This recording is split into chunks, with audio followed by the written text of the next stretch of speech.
Bienvenue chez Apocalypsis, l'endroit catholique du net dont son thème est l'Apocalypse. Si vous vous êtes décidé à écouter le contenu de ce qui va être développé, c'est que certainement vous vous êtes déjà rendu compte que la situation de l'Église est extraordinaire, et aussi que l'état du monde est de plus en plus fou. À ces conséquences, il y a des causes et des explications.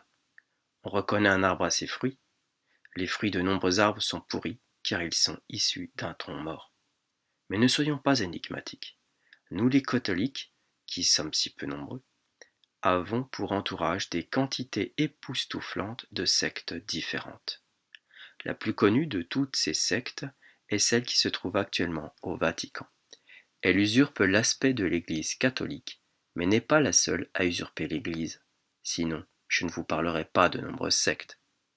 Les traditionalistes, les sédévacantistes, les survivantistes, les pseudo-chrétiens de rite oriental sont toutes des sectes obéissant à leurs hérésies et sont en désobéissance radicale avec l'Église catholique indéfectible. Qu'est-ce qui me fait vous dire que ce sont des sectes et non pas l'Église catholique? Bien que le traditionalisme et le sédévacantisme connaissent ce qu'est un principe divin institué par notre Seigneur Jésus-Christ, ces hérétiques ne l'appliquent pas, ni en réflexion, ni en pratique. Par exemple, les sectaires du Vatican, qui sont adeptes du modernisme, sont condamnés par le pape Saint Pie X. Le principe divin et simple concernant l'infaillibilité pontificale est un dogme de foi. Qui le dénie ou ne l'applique pas à des faits ou à des événements se coupe de l'Église et en devient son ennemi. Ce dogme est, comme toute chose enseignée par le pape et l'Église en ce qui concerne la foi et la morale, lié à un autre principe, celui de non-contradiction. Que votre oui soit oui, que votre non soit non, tout le reste vient du démon. C'est le principe de la vérité, qui ne peut contenir aucune erreur. Le pape a les pouvoirs spirituels et temporels qui assurent sa souveraineté, car il est assisté du Saint-Esprit lorsqu'il exprime un enseignement sur la foi et les mœurs. Cet enseignement est à son tour relayé par les restes du corps enseignant de l'Église, les évêques, prêtres, etc., afin de garder les fidèles laïcs dans la vérité. Par conséquent, nous ne pouvons pas être trompés, ni par le pape, ni par l'Église. S'opposer au dogme, c'est se briser sur la pierre angulaire instituée et posée comme fondement indestructible par le Fils du Dieu vivant, Jésus-Christ notre Seigneur. Si ceci concerne l'Église sur terre, combien, à plus forte raison, cela concerne aussi le ciel. Ainsi au ciel, il n'y a que l'Église catholique, adorant son fondateur Jésus, le Saint-Esprit et Dieu. Hors de l'Église catholique, pas de salut possible. Aucune autre religion n'est véritable que celle-là. Toutes les fausses religions ne sont pas des moyens qui mènent à Dieu et au ciel, mais ces fausses religions mènent à la damnation éternelle. Il incombe à chacun de repérer et de fuir ce qui n'est pas catholique. Ceux qui connaissent ces vérités, qui les enseignent même, mais ne les appliquent pas, sont des loups déguisés en brebis. Ainsi, cette charlatanerie vaut pour les traditionalistes sédévacantistes déguisés en prêtres. Je cite ces deux types de sectes car elles utilisent beaucoup de principes justes pour mieux asseoir une crédibilité. Enrobés dans un rite traditionnel de l'Église, leur hérésie passe mieux, corrompant alors les fidèles. Mais le rite n'est pas la foi. Pour exprimer mieux mon propos, prenons un exemple. Les séminaristes lefévristes, issus des cônes, s'imaginant avoir été trompés par leur mentor Marcel Lefebvre, n'ont pas pu être trompés, puisqu'ils connaissaient l'infaillibilité pontificale. Mais ils ne l'ont pas appliquée aux antipapes et aux autres hérétiques, qui se trouvaient et se trouvent encore au Vatican. Cette simplicité d'application, manquante à leur devoir, prouve que ces membres des cônes ne sont pas catholiques.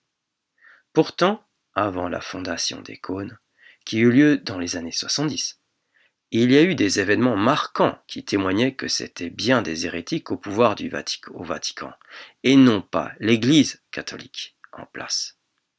L'étrange élection de Roncalli Jean XXIII, puis ses hérésies axées sur l'encouragement à la libre pratique d'une fausse religion publiée dans sa pseudo-encyclique Pacem in Terris de 1963, auraient dû éveiller, alerter et faire réagir les membres supérieurs du corps épiscopal.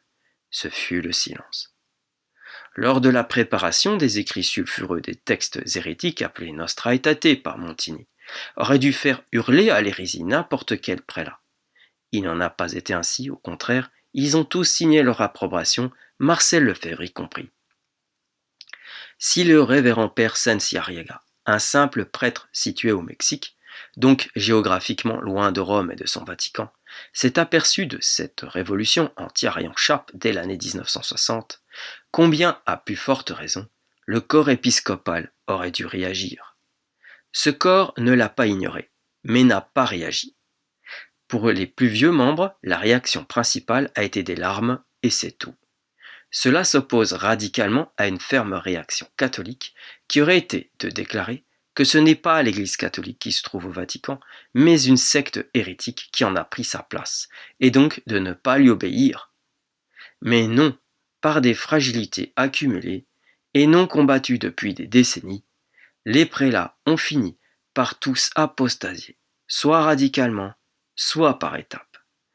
D'autre part, ceux qui sont persuadés de s'envoyer eux-mêmes en mission sans autorité que l'Église catholique le fasse, tombent dans l'hérésie janséniste et presbytériste. C'est l'hérétique qui se coupe lui-même de l'Église. L'Église, par la bouche des papes, ici Paul IV et Saint Pie V, déclare nul et sans valeur tous faits et gestes que pourrait faire un évêque devenu hérétique. L'évêque a reçu ce pouvoir du pape, pouvoir de transmettre une ordination ou une consécration, mais par son hérésie, il ne peut plus rien transmettre sans son consentement. Plus de pape ni d'église, alors la transmission est rompue. Ainsi donc, les ordinations et consécrations, confirmations, messes, confessions, extrême-onction, tout cela est sans valeur, invalide, excepté les baptêmes et mariages, puisque pour ces deux sacrements, les ministres sont n'importe quel chrétien. L'Église peut supplier pour les confessions, mais à condition que l'Église soit encore là, avec le pape. Sinon, en effet, quelle autorité pourrait vérifier une éventuelle supercherie? Par exemple, Marcel Lefebvre n'a rien fait de valide depuis son apostasie publique qui constitue à reconnaître comme pape un hérétique. Par un autre exemple, les schismatiques pseudo-orthodoxes ne peuvent plus ni consacrer, ni ordonner validement, puisqu'il faut la présence d'un pape qui assure le pouvoir spirituel au cas où ce grade schismatique se repentirait pour revenir à l'Église. Et ainsi, et logiquement, depuis 1958, date de la mort du dernier pape, Pie XII, et depuis l'élection frauduleuse et invalide de l'imposteur Roncalli Jean XXIII, les hérétiques et les francs-maçons se sont emparés du Vatican, corrompant le reste de la hiérarchie ecclésiastique, préparée à cet événement depuis des décennies, comme nous le verrons dans les prochaines vidéos. Cette apostasie préparée et fomentée s'inscrit dans la période apocalyptique que nous vivons, le sixième âge. Ce n'est pas la Rome chrétienne, devenue païenne, qui s'est passée, mais le démon de l'hérésie qui a chassé l'Église de sa place corrompant ses membres. Gloria in altissimis Deo, et in terra pax omnibus bone voluntatis.